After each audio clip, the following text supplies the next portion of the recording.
Hello बेटा, welcome to M12।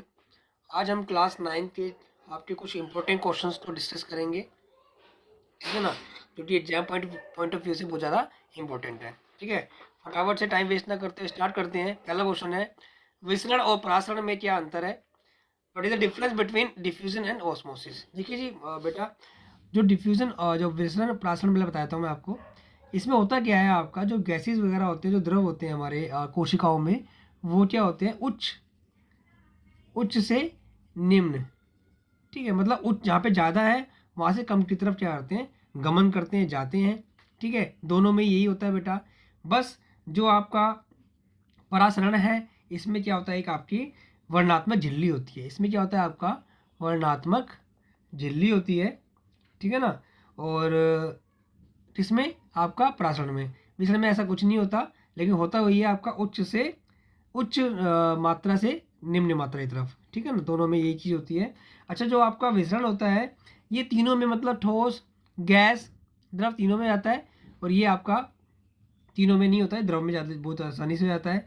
और बात करें हम इंग्लिश में डिफ्यूजन ऑस्मोसिस, तो भाई बात यही है कि भाई वेन अ सॉल्यूशन, और जो आपका जो चीज़ें होती हैं, ट्रांसफ़र होती हैं from higher to lower concentration, higher concentration से हायर टू लोअर कंसंट्रेशन। और दोनों में सेम है। बस इसमें क्या होता है बेटा, इसमें होता है आपका सेमी परमिएबल मेम्ब्रेन होती है आपकी। प्लस ये डिफ्यूजन तीनों में, सब तीनों में पॉसिबल है, सॉलिड लिक्विड गैस। इसमें ओस्मोसिस सिर्फ ओनली इसमें होता है, मोस्टली लिक्विड में होता है बेटा। ठीक है, आप चलते हैं अगला क्वेश्चन। कौन सी झिल्ली वर्णात्मक प्लाज्मा झिल्ली कहलाती है और क्यों? Which membrane is called the plasma membrane and why? तो आपका जो आपकी प्लाज्मा मेम्ब्रेन कौन सी होती है आपकी, जो आपकी सेल मेम्ब्रेन होती है, ठीक है ना, कोशिका झिल्ली जो होती है, उसी को हम क्या बोलते हैं, प्लाज्मा झिल्ली कहते हैं। क्यों कहते हैं बेटा? क्योंकि ये क्या होती है, वर्णात्मक झिल्ली का काम करती है, वर्णात्मक झिल्ली का काम करती है। इसका मतलब है कि सभी चीज़ें अंदर नहीं जा सकती बेटा। जो सेलेक्टिवली परमेबल, देखो इंग्लिश में से बोलते हैं सेलेक्टिवली परमेबल बोलते हैं इसको। मतलब कुछ सिलेक्टेड चीज़ें ही अंदर जाती हैं, सारी चीज़ें अंदर नहीं जाती, इसलिए हम इसे क्या बोलते हैं, प्लाज्मा झिल्ली को ही वर्णात्मक झिल्ली कहते हैं बेटा। ठीक है ना, मतलब क्या बोलते हैं, प्लाज्मा मेम्ब्रेन। क्योंकि ये क्या होती है, सिलेक्टिवली परमेबल होती है, सब चीज़ों को अंदर जाने नहीं देती है बेटा। ठीक है, यदि क्या होगा, यदि एक कोशिका में माइटोकॉन्ड्रिया को निकाल दिया जाए, पुष्टि कीजिए। What would happen if mitochondria were taken out from the cell? Please justify, confirm. तो भाई अगर आपको पता है माइटोकॉन्ड्रिया जो होता है आपका, इसे हम पावर हाउस ऑफ सेल बोलते हैं। ठीक है ना, बिजली बिजली कोशिका का बिजली घर कहते हैं। अगर उसे निकाल दिया, श्वसन इसी में होता है बेटा, जो रेस्पिरेशन होता है वो इसी में होता है, तो वो कांट टेक प्लेस, वो नहीं होगा। ठीक है ना, रेस्पिरेशन और एटीपी आपका, जो आपका एटीपी जनरेट होता है, जो एटीपी उत्पन्न होता है, वो इसी में यही करता, माइटोकॉन्ड्रिया करता है। और अगर वो नहीं होगा तो एटीपी भी जो होगा उत्पन्न नहीं हो पाएगा। ठीक है, अगला क्वेश्चन है आपका, गोल्जी काय के दो कार्य बताइए। State two function of Golgi apparatus. तो बेटा इसका काम क्या है?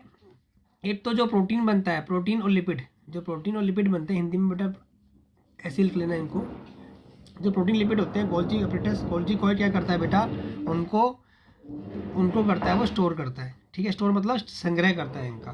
ठीक है ना। दूसरा, जो गोल्जी काय है, ये हेल्प करता है क्या बनाने में, लाइजोसोम को बनाने में हेल्प करता है। It help in the preparation of lysosome, जो which is also is a cell organelle.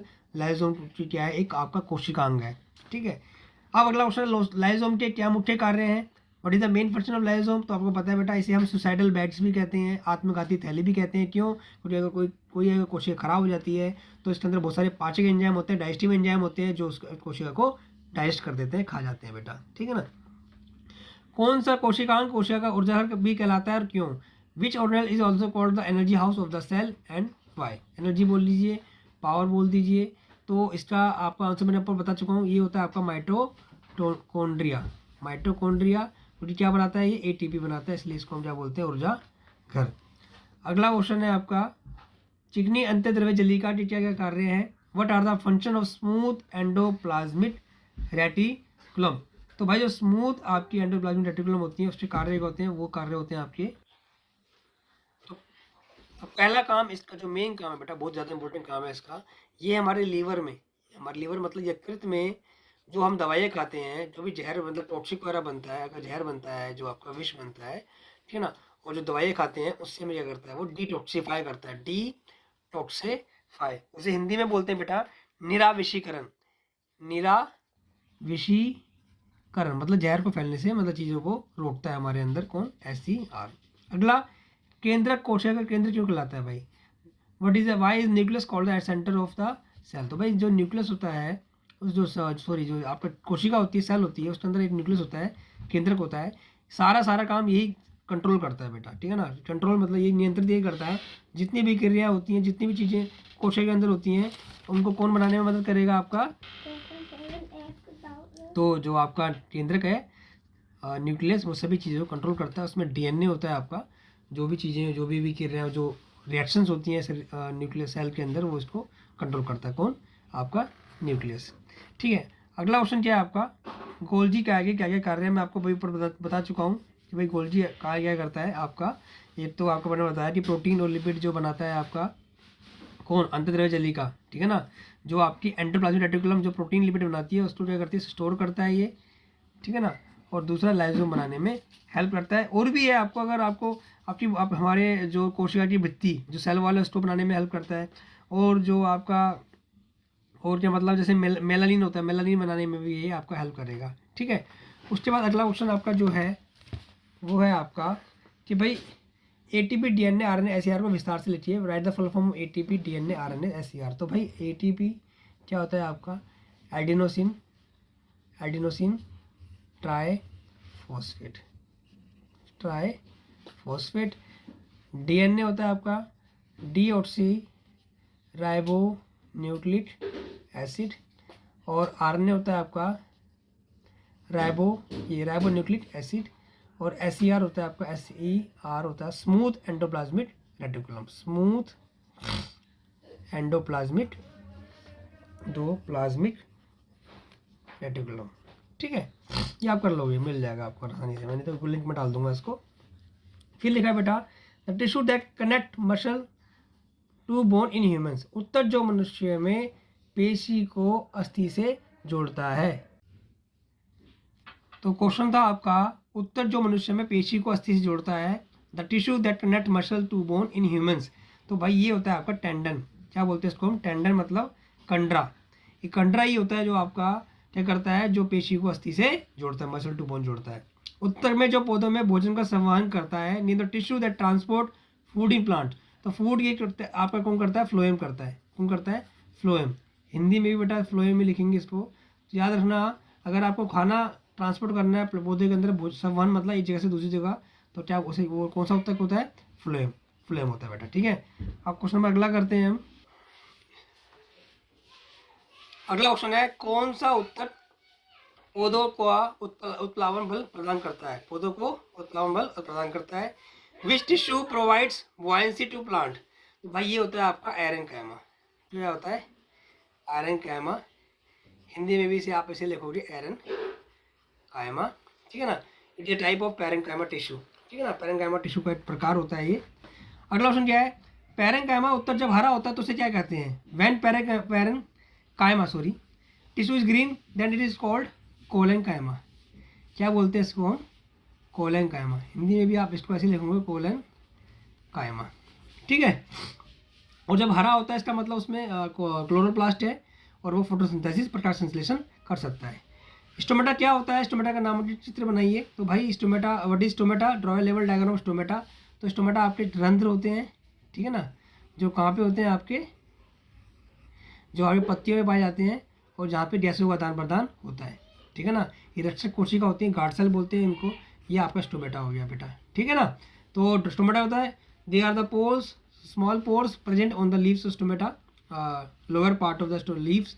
और ये आपका इसका डायग्राम हो गया, और हेल्प करता है गैसेस एक्सचेंज में, गैसों के आदान प्रदान में, ठीक है बेटा। रेखीय अरेखीय पेशी में अंतर।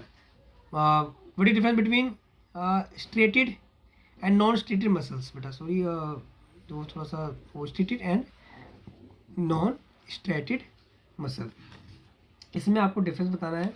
तो भाई सबसे पहला जो आपका डिफरेंस है इसके अंदर मैं आपको बता दूं, स्ट्रेटेड मसल्स और ये मतलब अरेखीय पेशी और अरेखीय पेशी, ठीक है। दोनों को इंग्लिश हिंदी दोनों बता दूंगा मैं। तो इनमें डिफरेंस क्या होता है? तो बेटा जो आपकी रेखीय पेशी होती है, स्टेटर मसल्स होती है, वो आपकी बोन से जुड़ी होती है। किससे जुड़ी होती है? अस्थि से। किससे जुड़ी होती है? अस्थि से। और ये जुड़ी होती है आपकी स्मॉल इंटेस्टाइन मतलब छोटी आंत से, ठीक है ना, या फिर आपका मूत्राशय से, मूत्राशय, ठीक है, मूत्राशय मतलब यूरेटर जिससे हम यूरिन करते हैं, या फिर आपका होता है अमाशय। अमाशय मतलब हो गया आपका स्टमक। इनसे ये जुड़ी होती कौन सी? अरेखीय पेशी, अरेखीय पेशी या फिर अनस्ट्रिएटेड मसल। दूसरा ये जो होती है बेटा, ये होती है इसे बोलते हैं मल्टी न्यूक्लिएटेड। मल्टी न्यूक्लिएटेड का मतलब होता है ये आपका बहुनाभिकीय होती है। इससे बहुत सारे केंद्र होते हैं, और ये ऐसे एक सिंगल सेल, सिंगल न्यूक्लियस होता है इसका, एक नाभिक होता है इसका, एक केंद्रक होता है बेटा इसका, ठीक है।